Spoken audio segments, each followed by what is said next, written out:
اعوذ باللہ من الشیطان الرجیم بسم اللہ الرحمن الرحیم والعصر ان الانسان لفی خسر الا الذین آمنوا وعملوا الصالحات وتواصوا بالحق وتواصوا بالصبر۔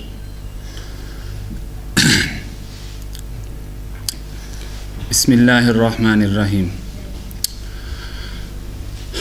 آج جو ہم تفسیر اور ترجمہ بیان کریں گے، سورۃ العصر کا ترجمہ اور اس کا تفسیر اللہ پاک بیان کرنے کی توفیق دے دے اور صحیح طرح سننے کی بھی اللہ پاک توفیق دے دے اور عمل کرنے کی بھی اللہ پاک ہمیں توفیق دے دے، کیونکہ سننے سنانے سے ہمارا مقصد یہی ہے کہ جو نہج قرآن ہے اور جو طریقہ قرآن ہے وہ ہمارے زندگی میں آ جائے اور ہم جو طریقہ قرآن پاک ہمیں بتاتے ہیں اسی طریقے پہ ہم زندگی گزارنا سیکھیں اور اسی طریقے پہ ہم اپنا زندگی کے ایام اللہ پاک کی طرف سے بطور امانت جتنے ہمیں ملے ہیں اس امانت کا صحیح حق ادا ہو جائے۔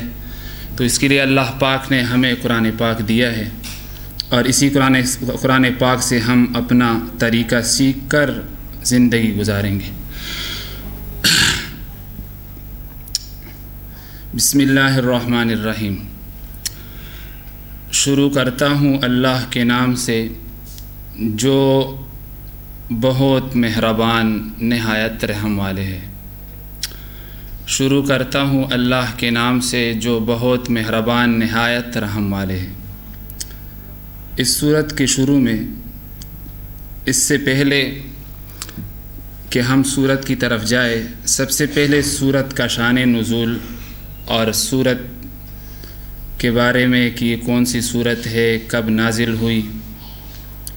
تو دوستو یہ سورۃ العصر ہے، کہتے ہیں کہ یہ مکی صورت ہے، تفسیروں میں آتا ہے، اور مکی صورت کی پہچان یہ ہے کہ اس میں 3 چیزوں کا عموماً بیان ہوتا ہے۔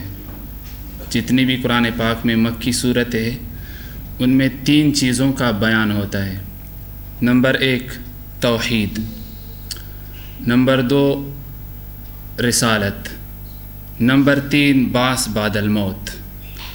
مکی صورتیں جتنے ہیں اس میں بیان یا تو توحید کا ہوگا یا رسالت کا ہوگا اور یا اس میں بیان بعث بعد الموت کا ہوگا، اور مدنی صورتیں جتنے ہیں اس میں زیادہ تر بیان احکامات اور مسائل کا اور فرائض کا ہوتا ہے۔ تو یہ بھی مکی صورت ہے۔ ہر صورت کا شان نزول یعنی اس کے نازل ہونے کا وجہ وہ ضرور کوئی وجہ ہوتا ہے جس کی وجہ سے سورت کا اللہ کی طرف سے نزول ہو گیا نبی علیہ الصلاۃ والسلام پر۔ تو سورۃ العصر کا جو نزول ہے، علماء تفسیر نے لکھا ہے کہ حضرت ابوبکر صدیق رضی اللہ تعالیٰ عنہ یہ شروع کے اسلام لانے والے آدمی ہیں۔ اسلام سے پہلے یہ بڑے تاجر تھے اور ان کی تجارت بہت مشہور تھی اور یہ اپنے تجارت میں بہت آگے گئے ہوئے تھے، حتیٰ کہ بڑے دانشور لوگوں میں شمار ہوتے تھے اہل مکہ والوں کے ہاں۔ لیکن جب انہوں نے اسلام لایا اور اسلام کے دائرے میں آ گئے، نبی علیہ الصلاۃ والسلام کے مطیع اور فرمان بردار بن گئے، تو اس وقت کفار مکہ نے ان کو آر دے دیا اور ان سے کہہ دیا کہ ابوبکر آپ تو بڑے دانشور آدمی تھے، بڑے عقل والے آپ شمار ہوتے تھے، تجارت میں آپ سب سے آگے ہیں، معاملات میں آپ سب سے آگے ہیں، تو یہاں پہ آپ نے بڑے خسارے کا کام کیا کہ آپ نے بلا سوچے سمجھے اپنے لات اور عزا کو چھوڑ دیا اور اپنے اکابروں کا طریقہ چھوڑ دیا، ایک ایسے آدمی کے پیچھے لگ گئے جس کی نہ کوئی مال کی حیثیت ہے اور نہ اس کی کوئی جاہ و جلال کی حیثیت ہے، ایسے آدمی کے آپ پیروکار بن گئے۔ تو کہتے ہیں کہ اللہ جل شانہ نے اسی وقت یہی صورت نازل فرمائی کہ خسارے والے لوگ وہ لوگ ہیں جو دین سے ہٹ کر زندگی گزارتے ہیں. جو دین پہ آ جائے وہ کبھی بھی خسارے والے نہیں ہو سکتے. تو 3 آیتوں پہ یہ صورت مشتمل ہے. بسم اللہ الرحمن الرحیم. اللہ پاک توفیق دے دے کہ یہ صورت ختم ہو جائے. ویسے تو یہ صورت وہ صورت ہے قرآن پاک میں امام شافعی رحمۃ اللہ علیہ ہمارے اکابروں میں سے گزرے ہیں. وہ فرماتے ہیں کہ اللہ جل شانہ کی طرف سے انسانیت پر یہی صورت بھی بس حجت کے لیے پوری ہے. اگر اللہ پاک بقایا قرآن کو نہ بھی نازل فرماتے تو بس یہی صورت بھی انسانیت کے لیے کافی تھی کہ اس سے سبق لیتے اور اپنی زندگی گزارتے. صورت ہے مختصر، لیکن اس صورت کا جو مجموعہ ہے، اس نے جن چیزوں کو اپنے اندر سمٹ لیا ہے وہ بہت زیادہ ہے. تو سب سے پہلے بسم اللہ الرحمن الرحیم شروع کرتا ہوں اللہ کے نام سے. اللہ کسے کہتے ہیں؟ سب سے پہلے یہ بات جاننا کہ اللہ کسے کہتے ہیں، اللہ کا تعریف کیا ہے اور اللہ کسے کہتے ہیں. لفظ اللہ علماء کرام فرماتے ہیں کہ یہ اللہ جل شانہ کا ذاتی نام ہے. کسی اور کو اس نام سے پکارنا، کسی اور پہ یہ نام بلا کسی اضافت کے رکھنا جائز نہیں ہے. ہاں کسی پہ اس طرح کا نام رکھنا کہ عبداللہ تو پھر تو جائز ہے، لیکن اگر بلا اضافت آدمی کسی کو اسی طرح پکار دے اللہ، تو یہ وہ نام ہے اللہ کے ناموں میں سے کہ جو صرف اللہ کے ساتھ خاص ہے، کسی دوسرے پہ یہ نہیں بولا جاتا. اس کے خلاف اللہ جل شانہ کے اور نام ہے صفتی، وہ بغیر کسی اضافت کی بھی انسانوں پہ بولے جا سکتے ہیں. جس طرح کہ ہم کہتے ہیں رحیم، اور جس طرح ہم کہتے ہیں کہ خالق، رازق. ٹھیک ہے، تو یہ نام انسانوں پہ مجازاً بولے جا سکتے ہیں، لیکن یہ جو نام ہے اللہ کا، یہ اللہ کا ذاتی نام ہے، یہ اللہ کے علاوہ کسی دوسرے مخلوق پہ نہیں بولا جاتا. علماء کرام فرماتے ہیں کہ اس کی حقیقت یہ ہے کہ اللہ اصل میں الہٌ تھا. الہ کسے ہے؟ الہ کہتے ہیں معبود کو. پھر اس پہ الف لام داخل ہونے کی وجہ سے یہ اللہ کے ساتھ خاص ہو گیا. بعض علماء کہتے ہیں کہ اس کی اصل الہٌ ہے، پھر الف لام کی وجہ سے آپ لوگوں نے شاید یہ پڑھا ہوگا کہ الف لام کسی اسم نکرہ سے معرفہ بنانا، یہ الف لام کا کام ہوتا ہے. کہ کوئی اسم ہو وہ انجان ہو اور اس پہ آپ الف لام داخل کریں، اس کی وجہ سے وہ اسم نکرہ سے معرفہ کی طرف، جانے پہچانے کی طرف آ جاتا ہے. جس طرح کہ کوئی آدمی کہہ دے کہ رجل، ایک آدمی، نہ جانا ہوا آدمی جس کی کوئی نہ جان نہ پہچان ہو، نکرہ اسے کہتے ہیں. اور معرفہ اس پہ آپ ابھی الف لام داخل کرو تو اس سے ایک مخصوص آدمی مراد ہو گیا. قرآن پاک میں اللہ پاک فرماتے ہیں لو کان فیہما آلہۃ الا اللہ لفسدتا. لو کان فیہما آلہۃ، یعنی بقایا جتنے معبود ہے دنیا میں ان کو بھی مجازاً الہ کہا جا سکتا ہے، لیکن جب اس پہ الف لام آ گیا تو یہ باقی الہوں سے مخصوص ہو گیا اللہ کے ساتھ. یہ بعض علماء کی رائے ہے. اور بعض علماء فرماتے ہیں کہ نہیں، اللہ جو ہے یہ اثر نو ابتداءً، جس طرح کہ زید، عمر، بکر اب ابتداءً نام ہے، اسی طرح یہ اللہ کا ایک ذاتی، ایک خصوصی نام ہے. اس میں کوئی آگے پیچھے نہ تعریف نہ تنکیر، کوئی اس میں اختلاف نہیں ہوا، بلکہ اللہ جل شانہ کا یہ ایک ذاتی نام ہے. اچھا، الہ کیسے کہتے ہیں؟ الہ اسے کہتے ہیں جس کی عبادت کی جائے. تو اللہ جل شانہ کی تعریف یہ ہے، ہوا اسم، لفظ اللہ کی تعریف ہوا اسم لذات واجب الوجوب. یہ نام ہے اس کا جس کا وجود واجب ہے، جس کا وجود ہے، اس کے وجود کا انکار کوئی نہیں کر سکتا. ہاں کیفیت کا ہمیں پتہ نہیں ہے کہ اللہ جل شانہ کی کیفیت کس شکل میں ہے. ابھی ہم لوگوں کا وجود ہے، لیکن ہماری کیفیت ہمیں معلوم ہے کہ ہمارے 2 ہاتھ 2 پاؤں آنکھ ہوں گے، لیکن اللہ جل شانہ کے وجود ہے لیکن اس کی کیفیت یہ متشابہات میں سے ہے۔ اللہ جل شانہ نے اس کو چھپایا ہوا ہے۔ نور ہے اللہ کا وجود، لیکن وہ کس کیفیت میں ہے وہ اللہ کو معلوم ہے۔ اس کے بارے میں اللہ نے ہمیں منع کیا ہے کہ تم آگے نہ جاؤ، میرے ذات میں بس اتنا سوچو کہ اللہ کا وجود ہے دنیا میں، اللہ کے وجود کے بغیر یہ دنیا چل نہیں سکتی، اور ہمیشہ سے اللہ جل شانہ کا وجود ہے، اس کی ابتدا نہیں ہے، نہ اللہ جل شانہ کی کوئی انتہا ہے، وہ ازلی ابدی قدیم ذات ہے۔ هو اسم لذات واجب الوجود المستجمع لجمیع الصفات والکمال، اللہ جل شانہ کی ذات وہ ذات ہے جو سارے صفاتوں کو جمع کرنے والے ہیں، جتنے اچھے صفات ہیں وہ اللہ کے لیے ثابت ہے۔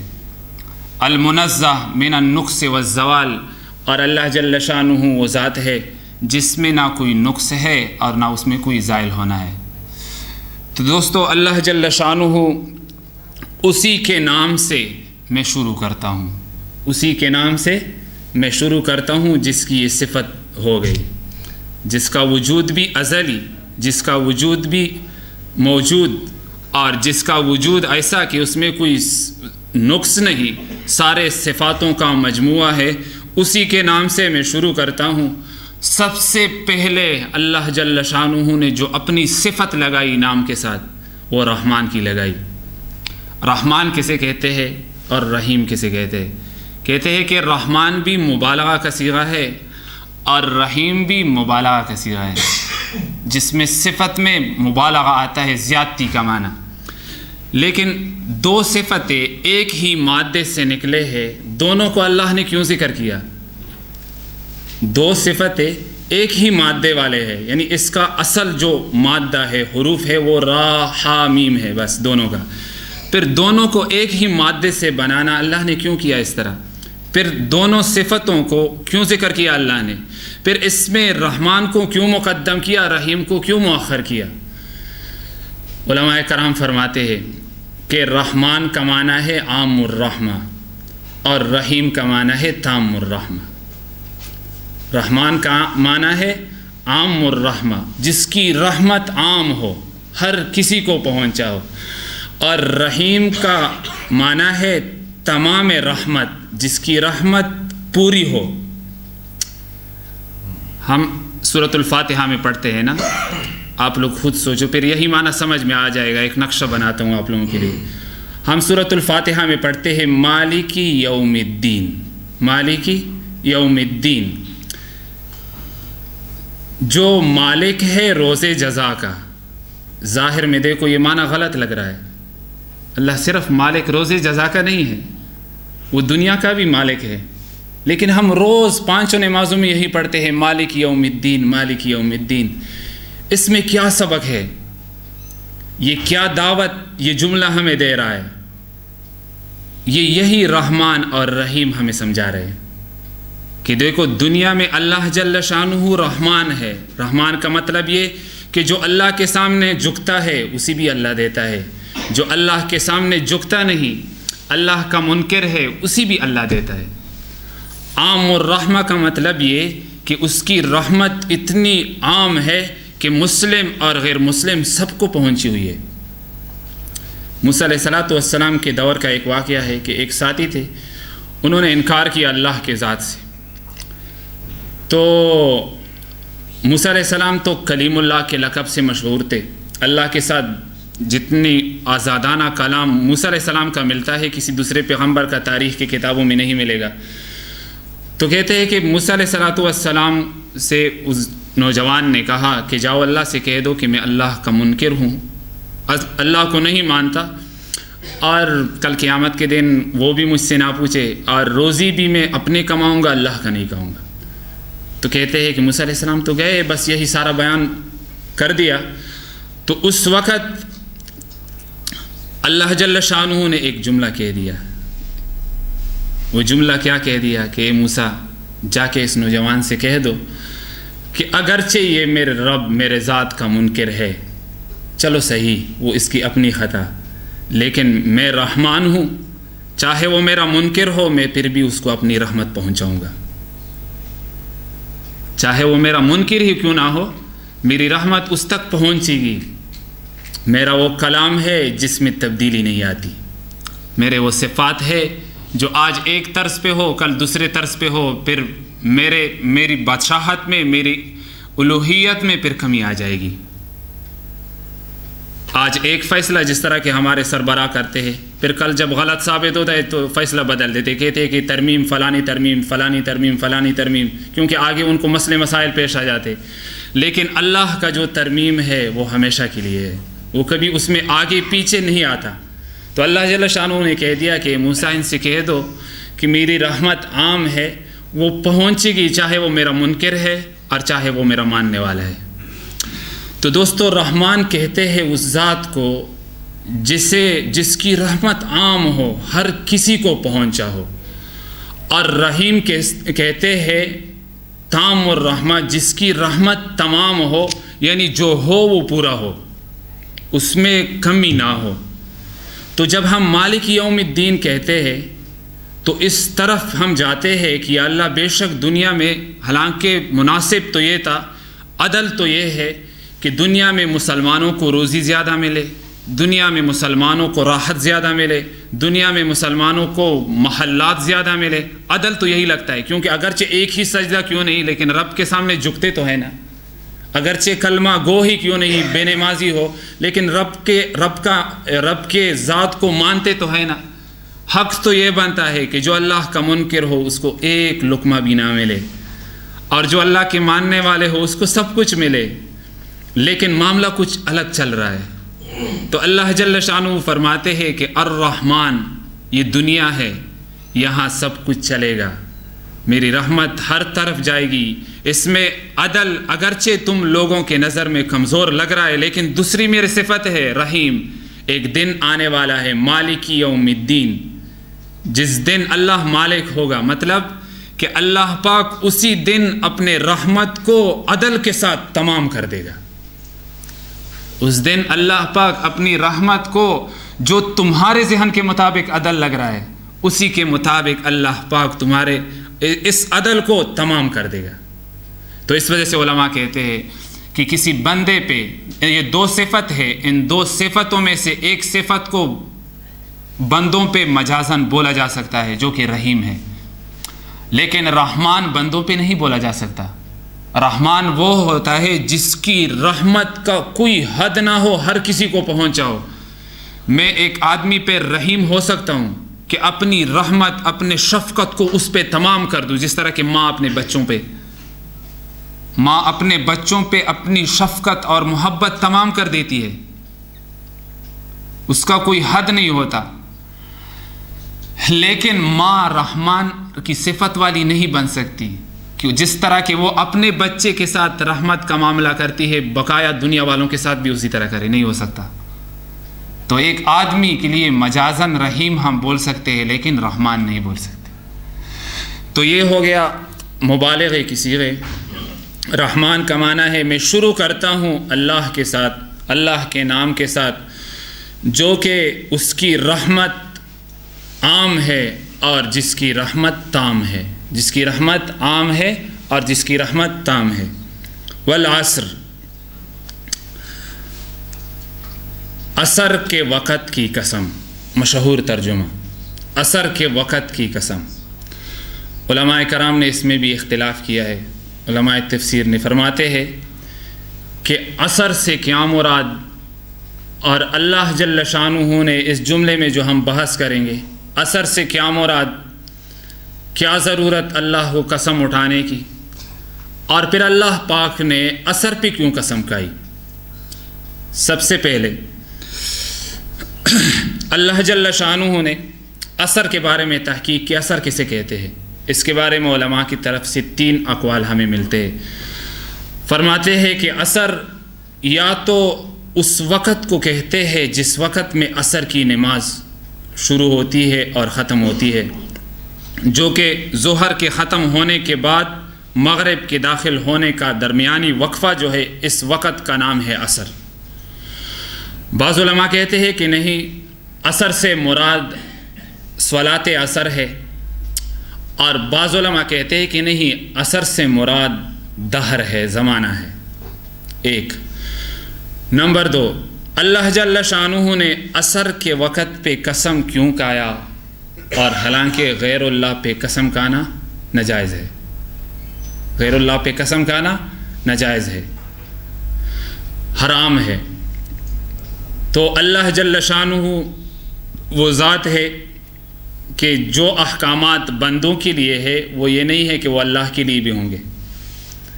اللہ پاک کو اجازت ہے جس طرح اللہ پاک قسم کھائے، اللہ پاک ان احکامات کے پابند نہیں ہے جن احکامات کو اللہ نے ہمیں جن احکامات کے بارے میں پابند بنایا ہے۔ تو اللہ کے لیے یہ خصوصیت ہے کہ اللہ جس چیز سے قسم کھائے اللہ کو اجازت ہے قسم کھا سکتے ہیں۔ اور پھر اللہ جل شانہ نے عصر کا کیوں قسم کھایا؟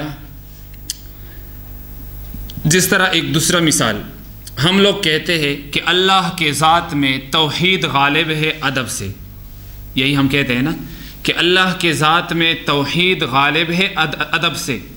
ہم جب کسی سے کلام کرتے ہیں، تمہارے پاس میں آیا، تمہارے پاس میں بیٹا، تم وہاں پہ نہیں تھے، آپ وہاں پہ نہیں تھے، آپ یہاں تشریف فرمائیے، جمع کے جملے ادب والے ہم استعمال کرتے ہیں، لیکن اللہ جل شانہ کے لیے یہ ادب والے جملے ہم استعمال نہیں کر سکتے۔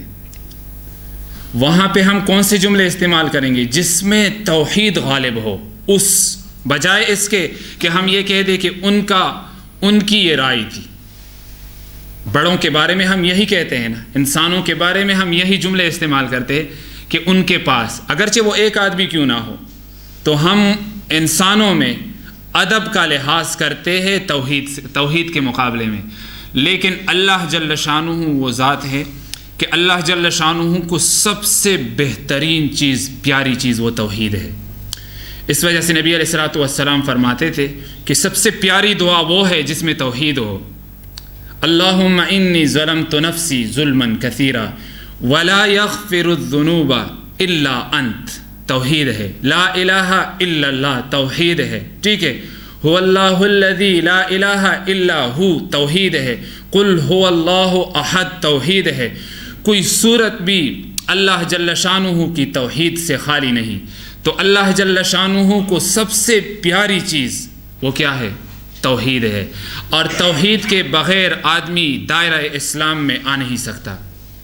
جب تک آدمی کے دل میں 100 میں سے 1% کا شرک کیوں نہ ہو، آدمی اسلام کے دائرے سے خارج ہے۔ تو اللہ جل شانہ کے ذات میں ادب کے مقابلے میں توحید غالب ہے۔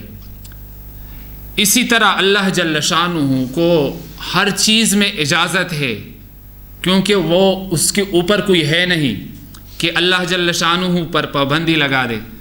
تو اللہ جل شانہ جب کسی چیز پہ، کسی مخلوق پہ، کسی وقت پہ قسم کھاتے ہیں، تو قسم عام طور پہ جو کھائی جاتی ہے، ہم لوگ جو کھاتے ہیں، تو قسم ہم اہمیت، اس خبر کی اہمیت کے لیے کہتے ہیں۔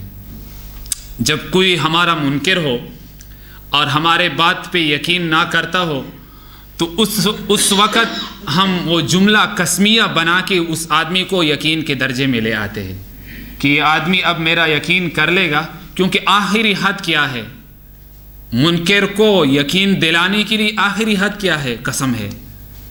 تو قسم کے بعد وہ مطمئن ہو جاتے ہیں کہ بس یہ جھوٹ ابھی نہیں بول رہا، اب قسم سے آخری، قسم کے بعد کوئی درجہ ہے نہیں۔ تو سب سے اہم چیز، اہمیت کی طرف اشارہ کرنے کے لیے قسم کی ضرورت پڑتی ہے۔ تو اللہ جل شانہ نے عصر کے وقت پہ جو قسم کھائی ہے، اس عصر، اس وقت کی اہمیت کے لیے اللہ جل شانہ نے قسم کھائی ہے کہ نماز عصر جو ہے یہ بہت اہم نماز ہے۔ حافظوا علی الصلاۃ والصلاۃ الوسطی، کہتے ہیں کہ پابندی کرو نمازوں کی، خاص کر عصر کے نماز کی، کہ اس وقت کیا ہوتا ہے؟ نمبر 1، اس وقت دن کا سلسلہ ختم ہوتا ہے اور رات آنے کو ہوتا ہے، اور اس کے علاوہ اس وقت فرشتے بدلتے ہیں، دو فرشتے دن والے وہ بس جانے پہ ہوتے ہیں اور رات والے آنے پہ ہوتے ہیں. تو اگر یہ نماز پڑھی جائے تو اس وقت دونوں فرشتے انسان کے اعمال یہی نماز نامہ اعمال میں لکھ دیتے ہیں. نمبر 1. نمبر 2، یا تو عصر کا وقت مراد ہے.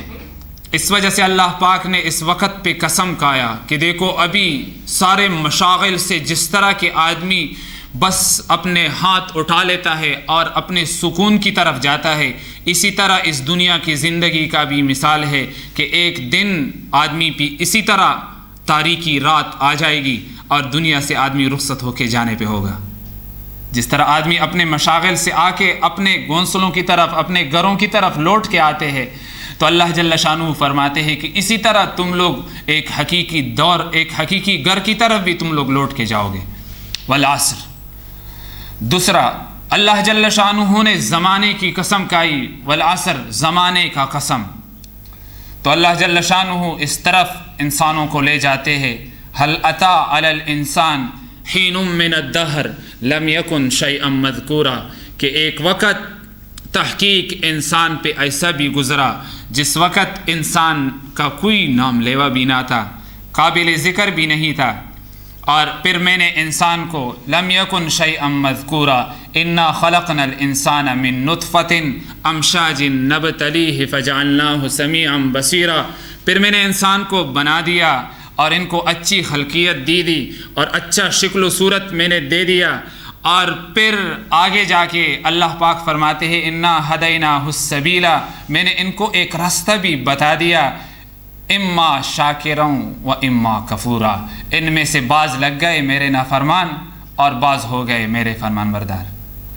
تو اللہ جل شانہ فرماتے ہیں کہ اے میرے بندو، جس طرح تم لوگوں پہ ایک وقت ایک دور زمانے کا ایسا بھی گزرا ہے کہ جس وقت تمہارا کوئی نام لیوا نہیں تھا، اسی طرح میرے بندو ایک وقت ان قریب انہم یرونہ بعیدا ونراہ قریبا، ایک وقت ایسا بھی آ رہا ہے جسے تم لوگ بڑے دور دیکھتے ہو، لیکن اے میرے بندو وہ وقت میرے نزدیک وہ بہت نزدیک ہے کہ پھر بھی تم لوگوں کا کوئی دنیا میں نام لیوا نہیں ہوگا. تو دیکھو اپنے دہر اپنے زمانے کی قدر کرو، اپنے وقت کی قدر کرو. یہ وقت آج ملا ہے کل نہیں ملے گا. اس وجہ سے ایک بڑے بزرگ فرماتے ہیں کہ اللہ جل شانہ نے ہمیں دنیا میرے پاس آ گئی، مدت الی یمینہا فقطعتہا بشمالہا. کہتے ہیں کہ دنیا میرے پاس آ گئی اور دنیا مجھے دھوکہ دینے والی تھی، لیکن جب اس نے اپنے دائیں ہاتھ کو میرے سامنے پلا دیا، میں نے اس کے بائیں ہاتھ کو بھی کاٹ دیا تاکہ وہ نہ پلائے. منع الالہ حرامہا فترکتہا بحلالہا. منع الالہ حرامہا فترکتہا بحلالہا. اللہ جل شانہ نے اس کے حرام کو منع فرمایا، میں نے اس کے حلال کو بھی چھوڑ دیا. تو دوستو، دنیا کی زندگی یہ دائمی نہیں ہے، اور دنیا کی زندگی یہ گزرنے والی ہے، اور دنیا کی زندگی کسی کے ساتھ وفا نہیں کرتی. ٹھیک ہے، یہ دنیا کی زندگی، یہ دنیا اہل دنیا کو بڑی تعویل معلوم ہوتی ہے. یہ دنیا اہل دنیا کو بڑی تعویل معلوم ہوتی ہے، مگر نظر والوں کو یہ اجڑی ہوئی معلوم ہوتی ہے. یہ دنیا اہل دنیا کو بڑی تعویل معلوم ہوتی ہے، مگر نظر والوں کو یہ اجڑی ہوئی معلوم ہوتی ہے. یہ جہاں عجب جہاں ہے، نہیں ہے اس میں گوشہ فراغت. یہ جہاں عجب جہاں ہے، نہ قفس ہے نہ اشیانہ. علامہ اقبال فرماتے ہیں کہ یہ جہاں بھی بہت عجیب ہے، جسے نہ ہم قید خانہ کہہ سکتے ہیں اور نہ جسے ہم آزادی کہہ سکتے ہیں. اس دنیا میں کتنے بڑے بڑے لوگ آ گئے، لیکن آج وہ نہیں ہے. ہارون الرشید رحمۃ اللہ علیہ کا ایک بیٹا تھا، چھوٹا تھا، لیکن بچپن سے ان کا ایک شوق اور اللہ جل شانہ کے ساتھ کچھ عجیب تعلق اور دنیا سے کچھ عجیب بے رغبت ہو کے ان کی زندگی گزر رہی تھی. فرماتے ہیں کہ بادشاہ کے بیٹے تھے، لیکن دنیا کو ترک کر دیا، محلات کو ترک کر دیا، مال و جائیداد کو. یہ دیکھو دوستو، جو میں بات کر رہا ہوں یہ میں جائز اور ناجائز کی نہیں کر رہا ہوں. کہتے ہیں نا، علامہ اقبال فرماتے ہیں کہ گئے دونوں ایک ساتھ تھے، دیوانے بھی اور فرزانے بھی. گئے دونوں ایک ساتھ تھے، دیوانے بھی اور فرزانے بھی، لیکن منزل کو پہنچے دیوانے، فرزانے لوٹ کے آئے. جو لوگ عقل پہ فیصلے کرتے ہیں کہتے ہیں کہ وہ لوگ جو ہے وہ واپس آ گئے رستے میں، اور جو دیوانے ہو کے زندگی اللہ کی محبت میں گزارتے ہیں وہ منزل کو پہنچ گئے. ٹھیک ہے. سنی نہ میں نے فلسطین میں وہ مصر فلسطین میں وہ اذا کبھی. کہتے ہیں کہ میں نے مصر میں وہ محبت کے آذان سنی نہیں، وہ محبت کے نعرے سنے نہیں جو نعرے پہاڑوں کو ہلاتے تھے. اور آج کل تو دوستو بس ایک رواجی دین بن گیا ہے. ایک رواجی دین ہمارے پاس باقی ہے، صرف نام لیوا ہے. اس وجہ سے فرماتے ہیں نا کہ صرف اور صرف ایک رسم رہ گیا، روح بلالی نہ رہی. ٹھیک ہے. فلسفہ رہ گیا، تلقین غزالی نہ رہی. کہتے ہیں کہ صرف رسمی اذانیں، رسمی دین بن گیا. وہ محبت سے بڑے نعرے اور وہ محبت سے بڑے سجدے وہ نہ رہے، ابھی وہ نہ رہے. تو دوستو، ہارون الرشید رحمۃ اللہ علیہ کے بیٹے کے بارے میں کہہ رہے تھے کہ ان کا یہ بیٹا دنیا سے بے رغبت ہو گیا تھا، اللہ کے تعلق میں بس ڈوب گیا تھا. ہارون الرشید رحمۃ اللہ علیہ سے کہہ دیا کہ ہارون، اے میرے والد، میں اس دنیا کے محلاتوں میں میرے لیے زندگی گزارنا مشکل ہے. میں جا رہا ہوں اللہ کی محبت میں، کہیں جنگلوں میں زندگی گزاروں گا. دیکھو دوستو، جائز ناجائز کی بات نہیں ہے. ویسے جائز ہے، ایک محل میں رہنا بھی جائز ہے نا، لیکن محبت کچھ عجیب چیز ہے، عشق کچھ عجیب چیز ہے. سب الٹی چال چلتی ہے دیوان گان عشق میں، آنکھیں بند کرتے ہیں دیدار کے لیے. دنیا میں جب ہم کسی کے عاشق بن جاتے ہیں نا تو آنکھیں کھل کے دیدار کرتے ہیں، لیکن رب کا دیدار اور رب کا عشق وہ سب الٹ ہے. رب کا دیدار جب ہم کرتے ہیں، دیکھا ہوگا آپ لوگوں نے ذکر کرتے وقت کب توجہ اللہ کی طرف زیادہ جاتی ہے؟ جب آدمی آنکھیں بند کر کے ذکر کرے. اسی طرح اللہ کا محبت، اللہ کا عشق، یہ کچھ عجیب سلسلہ ہے. تو یہ بھی چلے گئے، حتیٰ کہ ایک جنگل میں ان کو موت آ گئی. بادشاہ کا بیٹا ہے، لیکن جب وفات ہو رہے تھے، دنیا سے جا رہے تھے، تو اس وقت انہوں نے کچھ اشعار کہے، اور جو ان کے ساتھ اس وقت موجود تھے انہوں نے محفوظ کر لیا اس کو. وہ اشعار کیا ہے؟ یا صاحبی لا تغترر بتنعمی فالعمر ينفد والنعیم یزول. اے میرے دوست، دنیا کی زندگی پہ کبھی دھوکہ مت ہو جاؤ، دنیا کی زندگی پہ کبھی بھی مطمئن مت ہو جاؤ. فالعمر ينفد والنعیم یزول. یہ دور، یہ زمانہ بھی آپ کا گزر جائے گا. والعصر کی طرف ہم آ رہے، یہ دور، یہ زمانہ بھی گزر جائے گا، اور یہ نعمتیں جو آج تمہارے پاس ہے یہ بھی ایک نہ ایک دن ختم ہو جائے گی. اس وجہ سے سکندر جب وفات ہو رہے تھے نا تو لوگوں سے کہہ دیا کہ اے لوگو، اے میرے رعایا، جب میں وفات ہو جاؤں، میرا روح میرے جسد سے نکل جائے تو کفن سے میرے ہاتھوں کو نکال دینا، تاکہ دنیا کے لوگوں کو پتہ چلے کہ آج وہ بادشاہ جو ساری مشرق مغرب شمال جنوب پہ حکومت کرتا تھا، آج وہ بھی دنیا سے خالی ہاتھ ہو کے جا رہا ہے. تو دوستو، یہ دنیا، لا تغرنکم الحیات الدنیا، دنیا کی زندگی سے دھوکہ مت کھاؤ. متاع قلیل، یہ بہت تھوڑا سامان ہے، اور یہ دل لگانے کی جگہ نہیں ہے. جگہ جی لگانے کی دنیا نہیں ہے، یہ عبرت کی جا ہے، تماشا نہیں ہے. کتنے لوگ اس دنیا میں آئے اور کتنے لوگ اس دنیا سے چلے گئے. تو یہ کیا فرماتے ہیں؟ یہ چھوٹا بچہ ہے، یا صاحبی لا تغترر بتنعمی فالعمر ينفد والنعیم یزول، اے میرے دوست یہ عمر بھی ختم ہو جائے گا اور یہ نعمتیں یہ بھی ختم ہو جائے گی۔ وَإِذَا حَمَلْتَ إِلَى الْقُبُورِ جَنَازَةً فَاعْلَمْ بِأَنَّكَ بَعْدَهَا مَحْمُولُ، اور جب تو قبر کی طرف ایک جنازے کو اٹھا کے لے جا رہا ہو تو اس وقت یہ بھی سوچو کہ ایک دن مجھ پہ بھی ایسا آنے والا ہے کہ میں بھی دنیا سے کسی اوروں کے ہاتھوں میں قبر کی طرف جا رہا ہوں گا۔ تو دوستو یہ دنیا کی زندگی اور یہ دنیا کا زمانہ بہت اہم ہے، اس وجہ سے اللہ پاک اس پہ قسم کر رہے ہیں، والعصر، زمانے کی قسم، اس دنیا کے زمانے میں، اس زندگی میں دھوکے میں مت آؤ، اس دنیا کی زندگی میں دھوکے میں مت آؤ۔ اس وجہ سے نبی علیہ الصلوۃ والسلام ہماری رہنمائی فرماتے ہیں کہ اے میرے امت، تین چیزوں سے پہلے غنیمت سمجھو، زندگی کو موت سے پہلے غنیمت سمجھو، جوانی کو بڑھاپے سے پہلے غنیمت سمجھو، مالداری کو فقر سے پہلے غنیمت سمجھو۔ لیکن آج کل ہمارا جو کلچر ہے اور ہمارا جو سوچ ہے، اسی حدیث کو ہم دنیا کے لیے استعمال کرتے ہیں، اسی حدیث کو ہم دنیا کے لیے استعمال کرتے ہیں۔ کیا مطلب؟ کہ آج جوانی ہے خوب کما لو، کل بڑھاپا آئے گا۔ آج پیسے ہے بینکوں میں جمع کرو، کل پتہ نہیں ملیں گے یا نہیں ملیں گے، سود کر لو۔ آج زندگی ہے شغل میں اڑا دو، پتہ نہیں پھر ملے گی یا نہیں ملے گی، زندگی پھر ملے گا یا نہیں ملے گا۔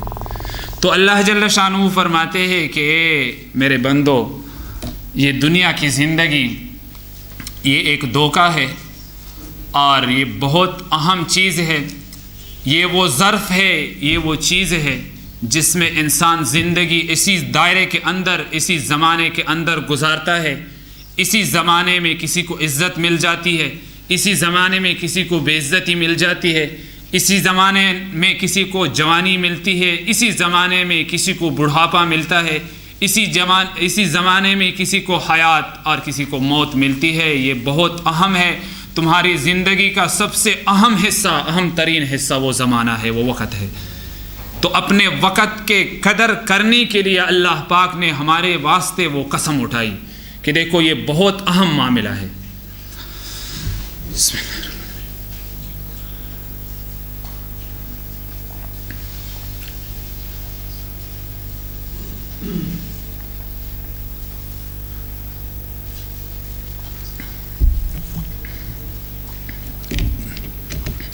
تو دوستو یہ مختصر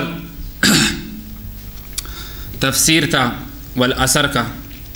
ویسے تو اگر لگ جائے تو ٹائم بہت لگے گا، لیکن پھر بھی جتنا ہم نے پڑھا اس پہ اللہ پاک عمل کی توفیق دے دے۔ ان الانسان لفی خسر، بے شک انسان البتہ خسارے میں ہے۔ ان الانسان لفی خسر، بے شک انسان البتہ خسارے میں ہے۔ ان حروف تحقیق ہے، کسی جملے کو محقق بنانے کے لیے انا اور انا یہ حروف استعمال ہوتے ہیں۔ تو اس جملے کو تحقیقی بنانے کے لیے اللہ پاک نے انا کے ساتھ اس کا استعمال کیا۔ ویسے تو ہر وہ جملہ جو جملہ اسمیہ ہو، جو صرف جنہوں نے کچھ نہ کچھ نحو پڑھا ہوگا ان کو سمجھ میں آئے گا کہ ہر وہ جملہ جو اسمیہ ہو وہ فعلیہ کے مقابلے میں مضبوط ہوتا ہے، فعلیہ میں حدوث ہوتا ہے اور اسمیہ میں دوام اور استمرار کا معنی ہوتا ہے۔ لیکن اسی دوام کو تھوڑا آگے تحقیق کے درجے میں لے جانے کے لیے اللہ پاک نے اس پہ انا داخل کیا کہ بے شک انسان البتہ خسارے میں ہے۔ انسان کیسے کہتے ہیں؟ انسان کا اصل مادہ کیا ہے اور انسان کا اصل مفہوم اور معنی کیا ہے؟ علماء کرام فرماتے ہیں، حضرت قتیبہ رحمۃ اللہ علیہ فرماتے ہیں کہ انسان جو ہے یہ مانوس ہونے کا معنی دیتا ہے۔ جس طرح کہ حضرت موسیٰ علیہ السلام نے جب آگ دیکھا انی آنست نارا، مجھے وہ آگ محسوس ہو رہا ہے، میں اس کے پاس جاتا ہوں۔ اللہ کی طرف سے جو تجلی تھی، ان کو آگ لگ رہا تھا لیکن وہ آگ تو نہیں تھا، اللہ کی طرف سے نبوت ملنے والی تھی۔ لیکن یہ مانوس ہونا، کسی چیز کا ظاہر ہونا، کسی چیز کی طرف مائل ہونا، یہ ایک امام فرماتے ہیں کہ انسان کا یہی معنی ہے۔ اور ابن عباس رضی اللہ تعالیٰ عنہ فرماتے ہیں کہ انسان کا جو معنی ہے وہ نسیان سے ہے، انسان نسیان سے ہے۔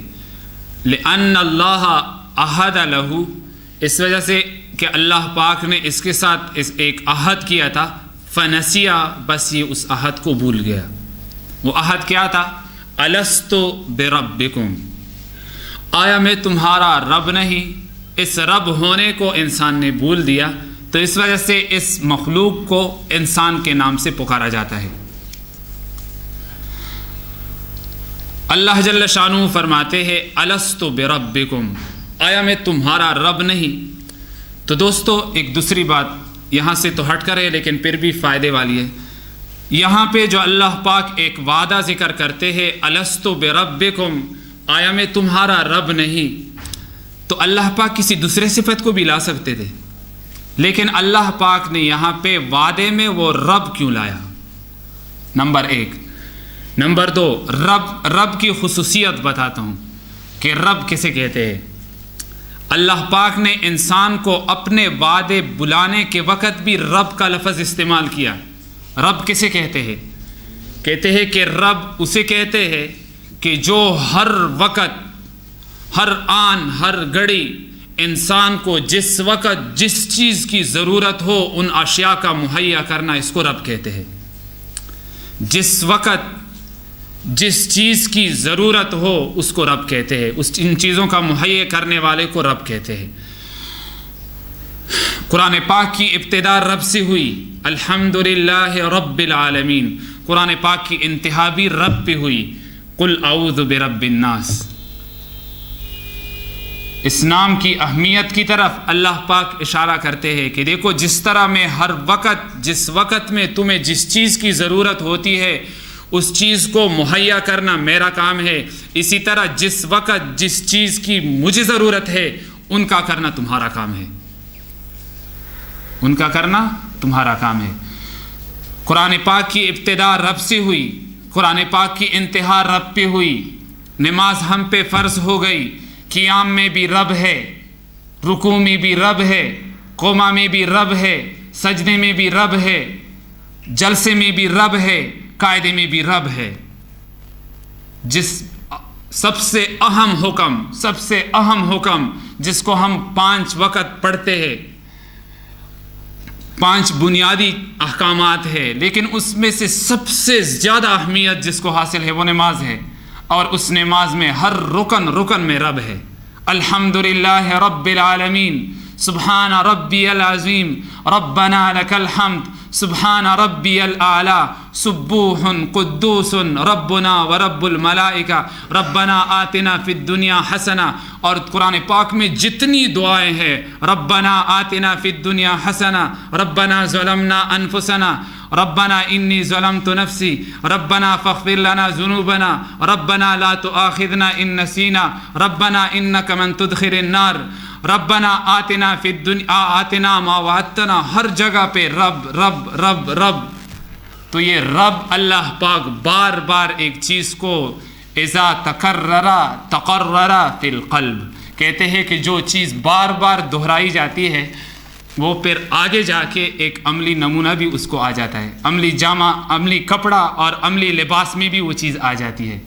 تو اللہ جل شانہ انسان کو بار بار یہ رب بتانے سے اس طرف لے جا رہے ہیں کہ اے میرے بندے، جس طرح میں نے ہر جگہ پہ تمہارا خیال کیا ہے اس طرح ہر جگہ پہ خیال کرنا میرا، یہ تمہارا کام ہے۔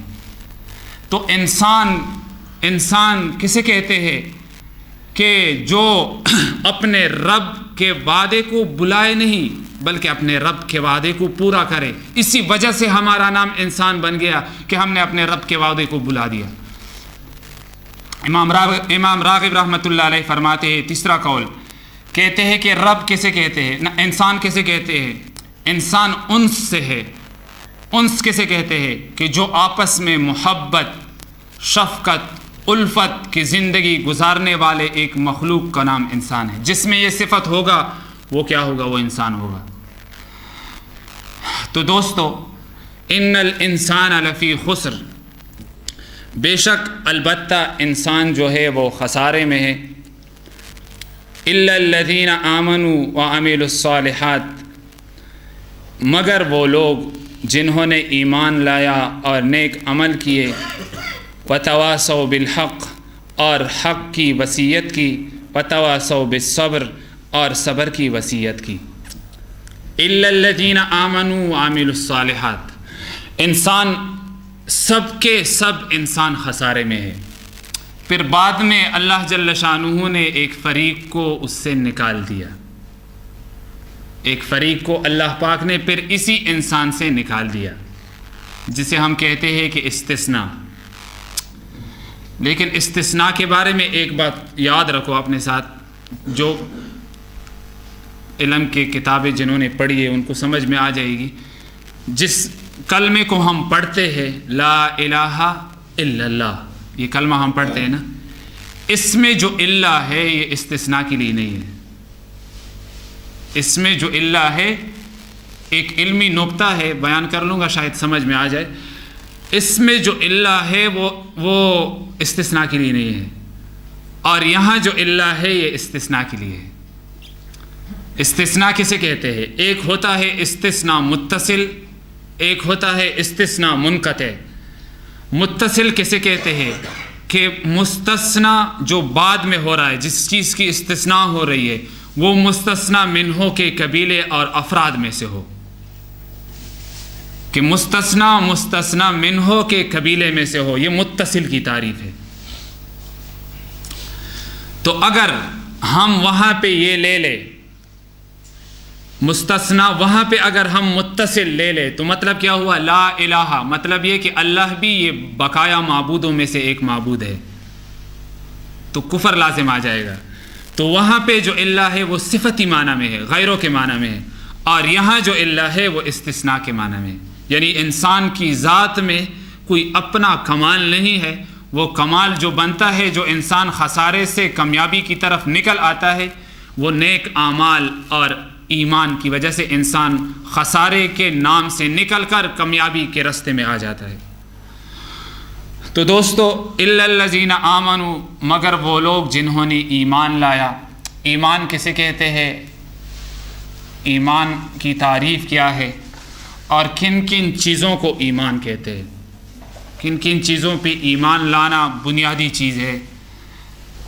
حضرت عمر فاروق رضی اللہ تعالیٰ عنہ فرماتے ہیں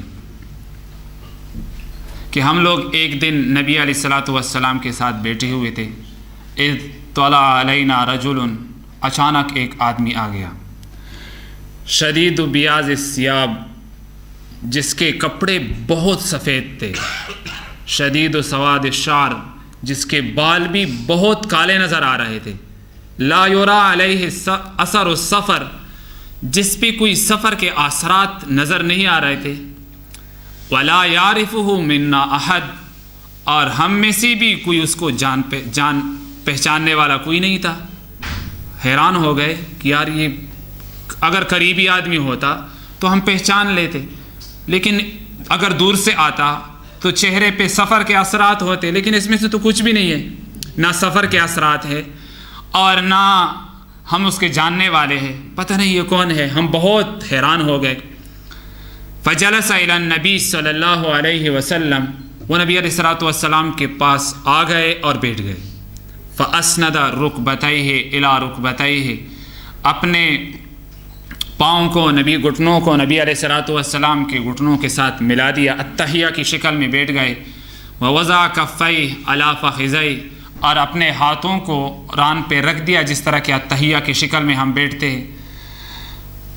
تو اس کے بعد نبی علیہ الصلوۃ والسلام سے وہ پوچھ رہے ہیں، اخبرنی یا رسول اللہ، یا محمد اخبرنی، اے محمد صلی اللہ علیہ وسلم مجھے بتا دے، مل اسلام، کہ اسلام کیا ہے، اسلام اور ایمان میں فرق بتاتا ہوں، اور یہ ہمیں حدیث سے ملا ہے کہ اسلام کیا ہے، تو نبی علیہ الصلوۃ والسلام جواب دے رہے ہیں ان تشہد اللہ الہ الا اللہ وتقیم الصلاۃ وتؤتی الزکاۃ وتصوم رمضان وتحج البیت ان استطعت الیہ سبیلا قال صدقت فعجبنا له يسأله ويصدقه. کہتے ہیں کہ انہوں نے پوچھا کہ مل اسلام، اسلام کیا ہے؟ نبی علیہ الصلوۃ والسلام نے جواب دے دیا کہ یہ ہے کہ آپ گواہی دے کہ اللہ کے سوا کوئی معبود نہیں اور میں برحق رسول ہوں، اور آپ نماز کو قائم کرے، زکوٰۃ دے دے، حج کرے، حج ادا کرے، اور رمضان کے روزے رکھے اور حج پہ جائے اگر آپ کی طاقت ہو. اور کہتے ہیں کہ پھر اس کے بعد انہوں نے کیا کہہ دیا؟ صدقتا، کہ آپ نے سچ کہا. کہتے ہیں کہ ہم حیران ہو گئے. فاجبنا لہو یسألہ ویصدقہ، یہ کیسا سائل ہے کہ جو پوچھتا بھی ہے اور ساتھ ساتھ تصدیق بھی کر رہا ہے. ہمیں جب کسی چیز کا پتہ نہ ہو، کسی سے پوچھ لے تو ہم کہاں کا تصدیق کریں گے؟ تو ہم تو یہی کہیں گے نا کہ بس جو آپ نے کہا وہ ٹھیک ہے، جو آپ نے کہا وہ ٹھیک ہے. لیکن یہ پوچھ بھی رہے ہیں اور ساتھ ساتھ تصدیق بھی کر رہے ہیں. تو کہتے ہیں کہ اس کے بعد پھر پوچھا مل ایمان، ایمان کیا ہے؟ تو نبی علیہ الصلوۃ والسلام نے فرمایا ان تؤمن باللہ وملائکتہ وکتبہ ورسلہ والیوم الآخر والقدر خیرہ وان تؤمن بالقدر خیرہ وشرہ. قال صدقت، کہ آپ ایمان لائے اللہ پر، ملائک پر، کتابوں پر، رسولوں پر، اور قیامت کے دن پر، اور خیر اور شر کی تقدیر پر. تو انہوں نے کہہ دیا کہ اللہ کے رسول آپ سچ فرماتے ہیں. اس کے بعد حدیث ہے، پھر اس کے بعد پوچھا مل احسان، اخبرنی مل احسان، مجھے بتا دے کہ وہ احسان کیا چیز ہے. ان تعبد اللہ، نبی علیہ الصلوۃ والسلام نے فرمایا ان تعبد اللہ کأنک تراہ فإن لم تکن تراہ فإنہ یراک. کہتے ہیں کہ اگر فرمایا نبی علیہ السلام نے کہ آپ اللہ، احسان یہ ہے کہ آپ اللہ کی ایسی عبادت کرے کہ جس طرح کہ براہ راست آپ اللہ کو دیکھ رہے ہیں. اگر یہ کیفیت نہ ہو تو پھر یہ کیفیت بناؤ اپنی کہ اللہ آپ کو دیکھ رہے ہیں. یہ دوسرے درجے پہ. صدقت یا رسول اللہ فاجبنا لہ، عجیب سائل آیا ہوا ہے کہ پوچھتی بھی ہے اور ساتھ ساتھ کہتی بھی ہے کہ سچ فرما رہے. پھر اس کے بعد پوچھا یا رسول اللہ اخبرنی عن الساعہ، ہمیں قیامت کا دن بتا دے کہ قیامت کیا ہے. تو نبی علیہ الصلوۃ والسلام نے فرمایا کہ مل مسئول عالم من السائل، مل مسئول عنہا بعالم من السائل، کہ سوال کرنے والا جو ہے وہ زیادہ جاننے والا ہے سائل سے، مسئول سے، سوال پوچھنے والے سے. یعنی جس سے آپ پوچھ رہے ہیں اپنے آپ کے بارے میں فرما رہے ہیں کہ وہ اتنا زیادہ نہیں جانتے جتنا آپ جانتے ہوں گے. تو نبی علیہ السلام تو اس کو پہچان رہے تھے کہ یہ جبرائیل امین ہے. تو پھر پوچھا اخبرنی من اماراتہا، قیامت کے علامات، نشانیاں تو کچھ نہ کچھ آپ کو پتہ ہوگا، وہ بتا دیجیے. تو نبی علیہ الصلوۃ والسلام نے فرمایا ان تلد الامۃ ربتہا، کہ ایک عورت اپنے آقا کو جن لے. ایک عورت اپنے آقا کو جن لے، مطلب یہ کہ عورت سے جو پیدا ہوگا وہ آقا، وہ اسی کا کیا ہوگا؟ ایک مولا بھی ہوگا اور اسی کا ایک آقا بھی بنے گا کل. تشریح بعد میں کرتا ہوں. تو اس کے بعد پھر پوچھا کہ کچھ اور، تو کہتے ہیں کہ وَأَن تَرَى الْحُفَاةَ الْعُرَاةَ الْآلَةَ رِعَاءَ الشَّاءِ، کہ آپ دیکھ لیں کہ وہ لوگ جو پہاڑوں میں بکریاں چرایا کرتے تھے وہ لوگ آ کے بڑے بڑے محلات بنائے، اور وہ لوگ جو بڑے غریب تھے وہ بڑے بڑے محلاتوں میں رہائش اختیار کر لے. تو کہتے ہیں کہ اس کے بعد انہوں نے کہہ دیا کہ آپ نے سچ کہا. ثم انطلق، پھر وہ چلے گئے. تو عمر رضی اللہ تعالیٰ عنہ فرماتے ہیں کہ میں حق حیران بیٹھا ہوں. فلبثت ملیا، میں حیران تھا کہ یہ کون آ گیا کہ نبی علیہ الصلوۃ والسلام سے اتنے جرت کے ساتھ سوال بھی کرتے ہیں اور ساتھ ساتھ تصدیق بھی کر رہے. تو مجھے حیران دیکھ کے نبی علیہ الصلوۃ والسلام نے فرمایا کہ یا عمر اتدری من السائل، کیا جانا آپ نے کہ اس سوال کرنے والا کون تھا؟ کہتے میں نے کہا پتہ نہیں کون ہوگا، اللہ و رسول عالم، اللہ کے رسول بہتر جانتے ہیں۔ تو کہتے ہیں کہ ہذا جبریل، یہ کون تھے؟ یہ جبریل تھے، آتاکم یعلمکم دینکم، وہ آ گئے تھے اس وجہ سے کہ وہ آپ کو دین سکھا رہے تھے، اور دین سکھانے کے لیے وہ یہاں آئے ہوئے تھے۔ تو دیکھو سب سے پہلے جو جبرائیل امین نے سکھایا وہ کیا سکھایا؟ اسلام، کہ اسلام کیا ہے۔ اسلام میں سب سے پہلی چیز کیا ہے؟ ان تشہد اللہ الہ الا اللہ۔ اس سے خارج اسلام اور ایمان میں فرق کیا ہے؟ جن چیزوں کا ادراک حواس ظاہرہ سے ہوتا ہے اس کو اسلام کہتے ہیں، جن چیزوں کا تعلق حواس ظاہرہ کے ساتھ ہے ان چیزوں کو اسلام کہتے ہیں، ان چیزوں کو اسلام کہتے ہیں، اور جن چیزوں کا تعلق باطنی خواص سے ہے اس کو ایمان کہتے ہیں۔ اسلام ظاہری خواص سے، زبان سے اقرار کرنا، اپنے وجود سے ایک عبادتی شکل بنانا اور اپنے آپ کو بھوکا رکھنا، یہ ظاہری چیز ہے۔ اور اسی طرح پھر کیا؟ زکوٰۃ دینا، مال سے زکوٰۃ دینا ایک ظاہری چیز ہے، اور اسی طرح پھر حج پہ جانا ایک ظاہری چیز ہے۔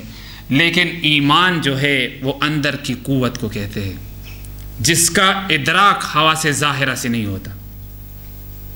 اس وجہ سے صحابہ کے دور میں ایک ساتھی تھا، انہوں نے بلند آواز سے کلمہ پڑھا تو ایک صحابی نے تلوار اٹھا کے اس کے قتل کا ارادہ کیا، تو نبی علیہ الصلوۃ والسلام نے منع فرمایا۔ تو انہوں نے کہہ دیا کہ یہ تو ڈر کے مارے کہہ رہے۔ تو نبی علیہ الصلوۃ والسلام نے کیا فرمایا کہ کیا آپ اس کے دل کے اندر گئے ہو کہ یہ ڈر سے کہہ رہا ہے یا خالص اللہ کے رضا کے لیے کہہ رہے؟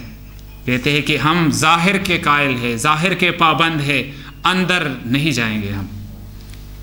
اندر آدمی جس طرح بھی ہو وہ ہوگا، وہ اللہ پہ ہے، لیکن ہم ظاہر کے قائل ہیں۔ ظاہر میں آدمی مسلمان ہے تو مسلمان، اور ظاہر میں آدمی اسلام کا خلاف ایک اقرار کر رہا ہے، کفر کا کلمہ کہہ رہا ہے، تو پھر ہم کہیں گے کہ یہ کافر ہے۔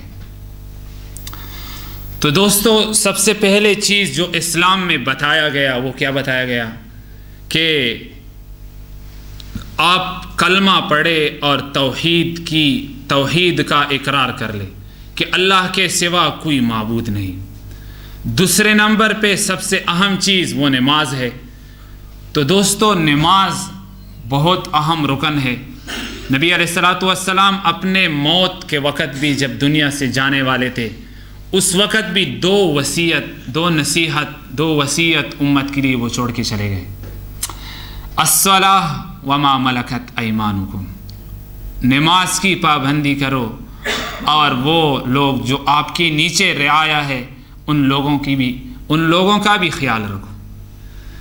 تو نماز وہ چیز ہے، کہتے ہیں کہ جب تک میری امت میں نماز ہوگی اس وقت تک میری امت عذاب سے محفوظ رہے گی، اور جب نماز کو وہ چھوڑ دے گی اس وقت سے اللہ کی طرف سے جو وعدے ہیں اور جو عذاب کو ہٹا دینے والے ہیں تو پھر اس امت کے یہ امت عذاب کا پھر انتظار کرے صبح یا شام کے اس پر آ جائے۔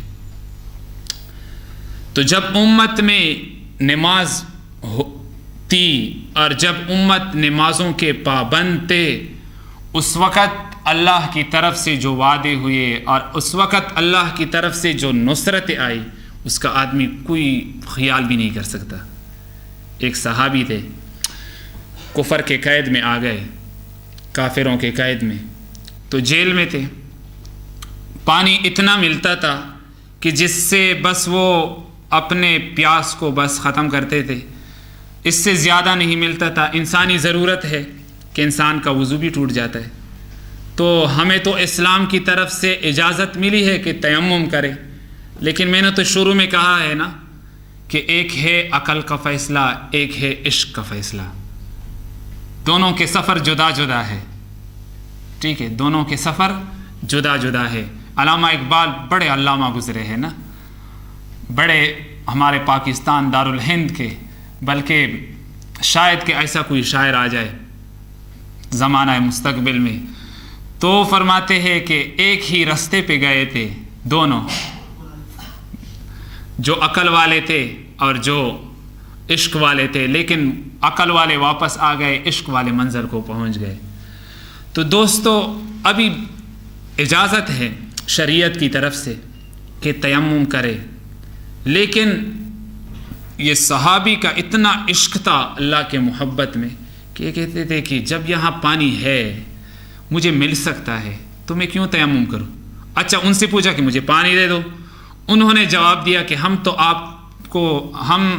تو بس اتنا پانی دیں گے کہ جس سے آپ اپنی پیاس ختم کر سکے، ہم وضو کے لیے یا غسلوں کے لیے ہم کہاں سے پانی دیں گے، نہیں دے سکتے ہم۔ تو اس نے کہا کہ یہ پانی پینا یہ میری ضرورت ہے، اور یہ وضو کرنا اور غسل کرنا یہ اللہ کا حکم ہے، چلو میں جیسا بھی ہوں ہو جائے گا، مسئلہ چل جائے گا، اپنی قربانی دیتا ہوں، اللہ کو نہیں چھوڑتا۔ انہوں نے کہہ دیا کہ اچھا میرے 4-5 دن کا پانی جو آپ پینے کے لیے دیتے ہو وہ کتنا بنے گا؟ انہوں نے کہا اتنا بن جائے گا بس۔ تو نے کہا بس مجھے وہ دے دو، میں لکھ کے دیتا ہوں کہ میں پینے کے لیے نہیں مانگوں گا۔ اچھا، اب آگے نہیں سوچ رہے کہ آگے میرا کیا بنے گا، ٹھیک ہے، آگے نہیں سوچ رہے کہ آگے میرا کیا بنے گا۔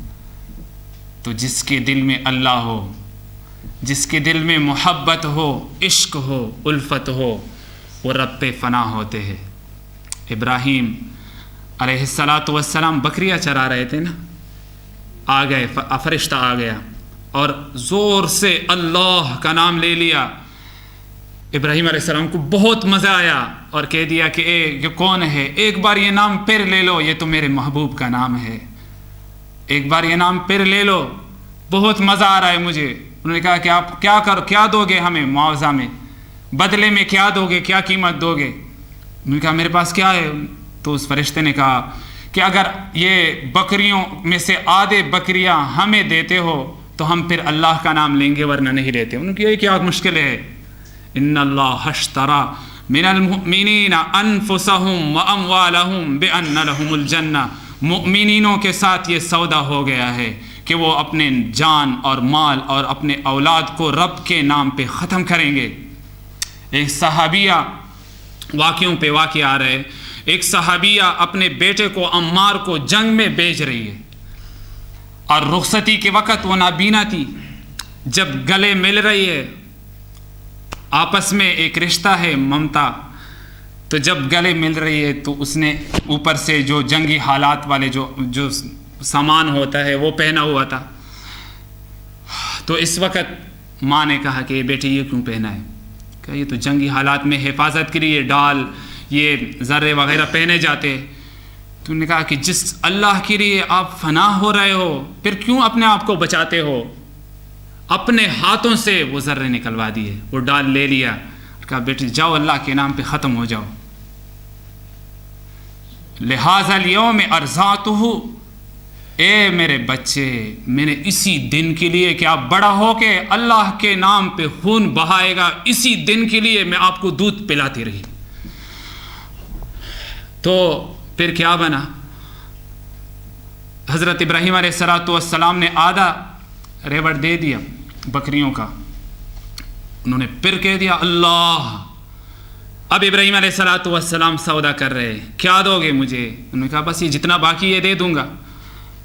اب کہتے کہ ایک بار پھر لے لو، یہ اللہ کا نام ایک بار پھر لے لو۔ تو کہتے ہیں کہ فرشتوں نے کہا کہ آپ کیا دو گے؟ تو انہوں نے کہا کہ میں آپ لوگوں کا غلام ہوں، پورے زندگی کے لیے آپ لوگوں کی خدمت کرتا رہوں گا، لیکن یہ اللہ کا نام میرے لیے لے لو، یہ اللہ کا نام میرے لیے لے لو۔ تو دوستو جب محبت ہوتی ہے تو محبت میں قربانی، عشق میں قربانی کرنا آسان ہوگا۔ تو یہ صحابی تھے، تو ان کا چلو پیاس ختم ہو جائے گا، کوئی مسئلہ نہیں پیاس کا، لیکن چلو اللہ کے لیے یہ ہو جائے گا، کوئی مسئلہ نہیں ہے، عشق میں یہ ہوتے ہیں، ٹھیک ہے۔ کبھی ہم میں تم میں بھی چاہتی، کبھی ہم میں تم میں بھی راحتی، کبھی ہم بھی تم بھی تے عاشقا، تمہیں یاد ہو کہ نہ یاد ہو۔ اللہ کے عشق میں یہ سلسلے چلتے ہیں، اللہ کی محبت میں یہ سلسلے چلتے ہیں۔